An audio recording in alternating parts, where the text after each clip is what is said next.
The funniest thing through this time is that folks will interact with me as if I'm going through something that they're not going through. And so I've shared so much about this experience, not because I want people to know that I am mortal, but because I really want people to know that they are. I'm Andrea Gibson. I am a spoken word artist or spoken word poet. I have to cancel my fall tour. 2.5 years ago, I got diagnosed with ovarian cancer. The doctors declared it incurable. Love yourself. And I've been writing about my experience with cancer ever since and sharing it pretty consistently online.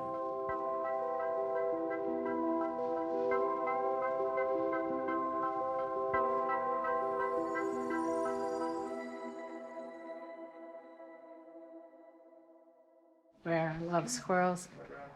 That one's cute. God, they have such attitude. I feel so healthy. It's wild. It's wild. I mean, I feel physically very healthy, but I feel far more healthy mentally than I ever have in my life. The pharmacist said Klonopin, Lamictal, lithium, Xanax. The doctor said an antipsychotic might help me forget what the trauma said. The trauma said, don't write this poem.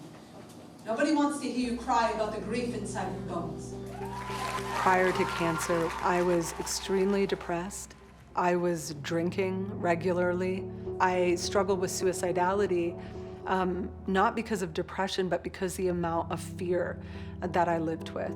And so I would say since the moment of my diagnosis, since I woke up from surgery and my partner told me the news, I could suddenly see the ways that I had spent my life battling the facts of my life. And I was no longer in that place. I actually had a lot of compassion and sympathy for people on a spiritual path because I could see the trying connected with that path and the desperation to arrive to a new place. And that is a wall between getting there. It was just about, and this is something that everybody can do, is you're just consistently letting down your guard. It's not about retrieving anything. It's not about adding anything. It is literally about letting go. Hi, wonderfuls. I have to share some news that I really don't want to share. As many of you know, I was diagnosed with ovarian cancer exactly a year ago, and I recently found out that I'm having a recurrence. I did a surgery when the cancer returned, and it sort of returned everywhere. When I got home from that surgery, the pain that I was experiencing was unlike anything I'd ever experienced before. And I could feel that the pain was worsening and worsening because I was in so much resistance to it. The hardest thing that I think I ever did was the second where I said, okay, I allow this. I will allow this pain. I could cry about it now because it was such a transformative moment for me. And I said, I allow this. I will not fight against what is, because this pain is my life right now. I'm not gonna fight against my life. And then afterwards I thought, well, I can do anything. I mean, what else can I say yes to and feel my whole being like bloom?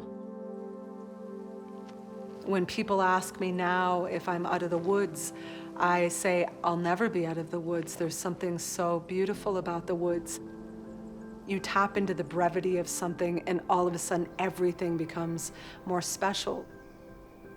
That's why for a lot of this time, I've not necessarily felt that I have less time than anybody else, because I'm walking through this world where I'm watching everybody walk by the moment, and there is no moment but this one. And I know this stuff has been said so often, but I didn't know. I didn't know how ecstatic the moment is, how full it is, and how expansive it is. There is so much more time in a moment than there is in a decade, which is still something I'm trying to find language for. I think that the artist's primary job is to tell the truth, but I think that there is an additional job, which is to create hope, to inspire awe. I think the poet's job is to remind us that we were born astonished. I have since learned that we are never, ever supposed to grow out of that. It is how this world is supposed to look. And you start to see it just as soon as you decide to see it.